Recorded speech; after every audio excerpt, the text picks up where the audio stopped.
দীর্ঘ জল্পনা কল্পনার অবসান ঘটিয়ে আনুষ্ঠানিকভাবে জগন্নাথ মন্দিরে শিলান্যাস করলেন আজ জিতেন্দ্র চৌধুরী। জানা গেছে, পূর্ব হরিণা গ্রাম পঞ্চায়েতের অন্তর্গত হরিণা জগন্নাথ মন্দিরে শিলান্যাস করেছেন বিরোধী দলনেতা তথা এলাকার বিধায়ক জিতেন্দ্র চৌধুরী। অনুষ্ঠানে উপস্থিত ছিলেন মন্দির কমিটির সদস্যরা এবং এলাকার বিশিষ্ট ব্যক্তিবর্গ এবং অন্যান্য বক্তারাও। তার পাশাপাশি এও খবর যে স্থানীয় সাধারণ এবং একই সঙ্গে মন্দির কমিটির পক্ষ থেকে বিধায়ক জিতেন্দ্র চৌধুরীর কাছে সাহায্যের আবেদন জানিয়েছেন এবং সেই আবেদন মঞ্জুর করেছিলেন বিধায়ক জিতেন্দ্র চৌধুরী। এবং পরবর্তীতে লক্ষ্য করা গেছে যে প্রশাসনিক কিংবা কোনো অজ্ঞাত জটিলতার কারণে সেই নির্মাণ কাজ সাময়িকভাবে বন্ধ হয়েছিল, কিন্তু অবশেষে পুনরায় তা চালু হয়েছে। আজকের এই বিষয় প্রসঙ্গে কি বললেন বিধায়ক জিতেন্দ্র চৌধুরী, শুনুন।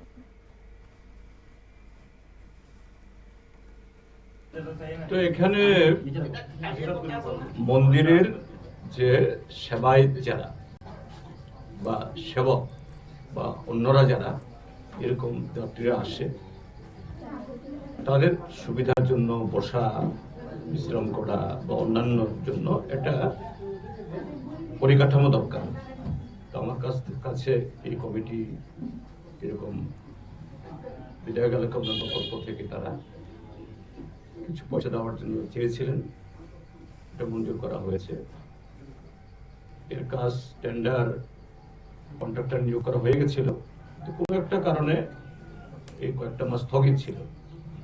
এখন কাজটা শুরু হবে এবং আশা করি যে উদ্দেশ্যে এই মন্দির কমিটি এই প্রকল্পের এই পরিকাঠামো তারা চাইছিলেন।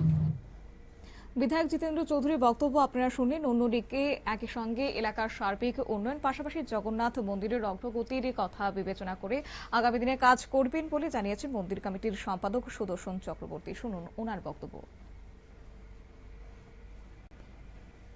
আজকের যে শিলান্যাস অনুষ্ঠান,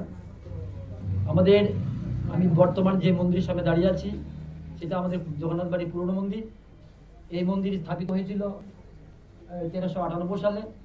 মন্দিরের ভিতরকার অবস্থা বেশি একটা ভালো না, তাই আমরা এলাকার পক্ষ থেকে এবং মন্দির কমিটির পক্ষ থেকে আমরা ওনার কাছে একটা ফান্ড চেয়েছিলাম। যথারীতি উনি আমাদের একটা ফান্ড দিয়েছেন।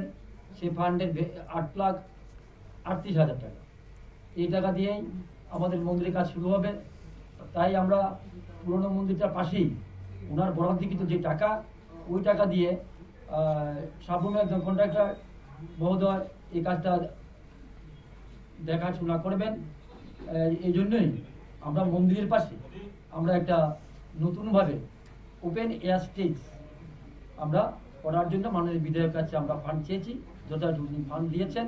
আমরা এলাকার তরফ থেকে বা মন্দির কমিটির পক্ষ থেকে আমরা খুবই ওনার অর্থাৎ সাময়িকভাবে মন্দির নির্মাণের কাজ বন্ধ থাকায় একদিকে এলাকাবাসীরা দুশ্চিন্তায় ছিলেন কবে নাগাদ মন্দিরের কাজ পুনরায় চালু হবে, সেদিকে প্রত্যেকেই তাকিয়েছিলেন। কিন্তু অবশেষে আজকে বিধায়ক জিতেন্দ্র চৌধুরীর হাত ধরে আনুষ্ঠানিকভাবে শিলান্যাস অনুষ্ঠান অনুষ্ঠিত হয়েছে এবং খুব শীঘ্রই এই মন্দিরের নির্মাণ কাজ চালু হবে বলে আশাবাদী সংশ্লিষ্ট সকলে। নিয়ে নিচ্ছে ছোট্ট একটি বিজ্ঞাপন বিরতির সঙ্গে থাকুন।